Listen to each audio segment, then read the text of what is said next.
100-100-র উপরে বা 100-র আশেপাশে, এটা হলে আমি মনে করি সম্মানসূচক হয়।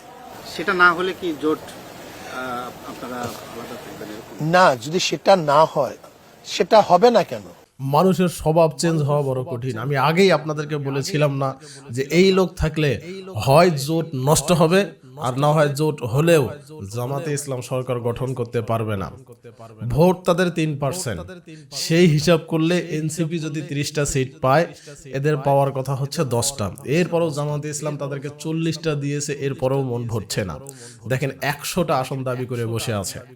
তো এনাদের উদাহরণ হচ্ছে, বিশেষ করে স্পেশালি আমি বলবো এই লোকটার উদাহরণ হলো, দেখবেন যে মাঝে মাঝে বিয়ের অনুষ্ঠানে শেষের দিকে গিয়ে খাবার শর্ট পড়ে যায়। এটা কেন হয়? প্রথম দিকে রাক্ষস টাইপের কিছু লোক বসে, ও যতটুকু খাইতে পারবে তার থেকে 3-4 গুণ বেশি নেয়, গোস্ত নেবে, পোলাও নেবে, 3-4 গুণ বেশি। শেষে যতটুকু খেয়েছে তার থেকে দ্বিগুণ নষ্ট করে চলে যায়, আর শেষের দিকে খাবার শর্ট পড়ে যায়। তাহলে সে কি করলো? নিজের খাবারটাও নষ্ট করলো, অন্যের হকটাও মেরে দিল। তো এই লোকটা হচ্ছে সেই টাইপের, যতটুকু সে, তাকে যদি 20টা আসন দেওয়া হয়, সে 20টাতেও সে জয়ী হতে পারবে না এই দলগুলোর সমর্থন ছাড়া। কিন্তু তাকে 40টা দেওয়া হয়েছে, তারপরেও মন ভরছে না। আচ্ছা, আপনারাই বিবেক খাটিয়ে বলুন, যেই দল, যেই লোক জীবনে কখনো সংসদে যায় নাই, 40 বছরে একটি আসনও পায় নাই, মানে 40 বছরে পায়নি মানে এবারও পাবে না এটা বলছি না, পেতে পারে 5টা, 10টা, 20টা পেতে পারে, আল্লাহ চাইলে পেতে পারে। তো জীবনে কখনো সংসদে না গিয়ে যদি এত ইগো হয়, নির্বাচনের আগে যদি এত ইগো হয়, নির্বাচনে যদি সব দলের সমর্থন নিয়ে যদি 20টা আসন পায়, তাহলে তারা কি পরিমাণ ইগো দেখাতে পারে সরকার গঠনের সময়, একটাবার চিন্তা করেন। আর জামাতে ইসলামী তাদেরকে যে কয়টি আসন দিতে চাচ্ছে, মনে করেন দিল 40টা, এবং জামাত যেহেতু একটা শৃঙ্খলাবদ্ধ একটি দল, তাদের নেতার কথা সবাই শুনবে। জামাতে ইসলাম তাদেরকে ভোট দিতে বলবে, বা এনসিপি যারা আছে তারা সবাই মিলে, ধরেন হচ্ছে ইসলামী আন্দোলনের 40টা আসন থেকে তারা 20টা জয়যুক্ত হয়ে গেল। কিন্তু তাদের যে সমর্থক, তাদের যে মুরিদরা আছে, তারা কি জামাতে ইসলামকে ভোট দিবে? আসলে কি দিবে?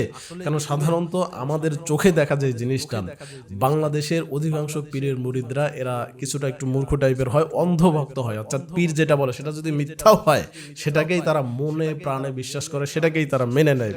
তো তাদের পীর যেখানে থাকবে না, সেখানে কি জামাতে ইসলামীকে তারা ভোট দিবে? আমার কেন জানি সন্দেহ হয়। সন্দেহ হওয়ারই কথা। তিনি একজন পীর পরিবারের সন্তান, এত বড় একজন রাজনৈতিক ব্যক্তিত্ব, তার কথা বলার যে ফেসিয়াল এক্সপ্রেশন, মুখের দিকে আপনারা লক্ষ্য করবেন, ফেসের দিকে লক্ষ্য করবেন, যখন কথা বলে এখনো জামাতে ইসলামের প্রতি মনে হয় যে খুব আক্রোশ ভেতরে জমে আছে।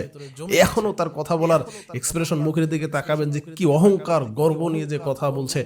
আমার যেটা পার্সোনালি মনে হয়, তিনি বেবি কথা বলার সময় চিন্তা করে কথা বলেন যে আমাদের চরমনাই মাহফিলে কত লক্ষ লক্ষ মুরিদ আসে, কত টাকা পয়সা আমাদের দেয়, আর আমাদের মাত্র 40টা সিট দিবে, এটা হয় নাকি? মেবি এগুলো মনে করে কথা বলেন। তো আমার মনে হয় যে শেষ পর্যন্ত এনার কারণে জোট নষ্টও হতে পারে, যেহেতু তারা বলছে যে 2-1 দিনের মধ্যে তাদের পীর সাহেব ঘোষণা দিবেন। পীর সাহেব অনেক ভালো মানুষ, তিনি চায় যে ঐক্যটা থাক। মেবি এই যে এই শ্রেণীর একটা লোক, এক পক্ষ, তারা চাচ্ছে না যে ঐক্যটা থাকুক, ইসলামী দলগুলো ঐক্য হোক, তারা ক্ষমতায় যাক। কেন জানি তাদের মনের মধ্যে অহংকারে ঠাসা, অহংকারে ভরা। শেষ পর্যন্ত 2-1 দিনের মধ্যে হয়তো তাদের আমির সাহেব, পীর সাহেব, তিনি ঘোষণা দিবেন যে থাকছে কি থাকছে না এই দলের মধ্যে, ঐক্যের মধ্যে। তো সেটা তারাই ঘোষণা দিবেন।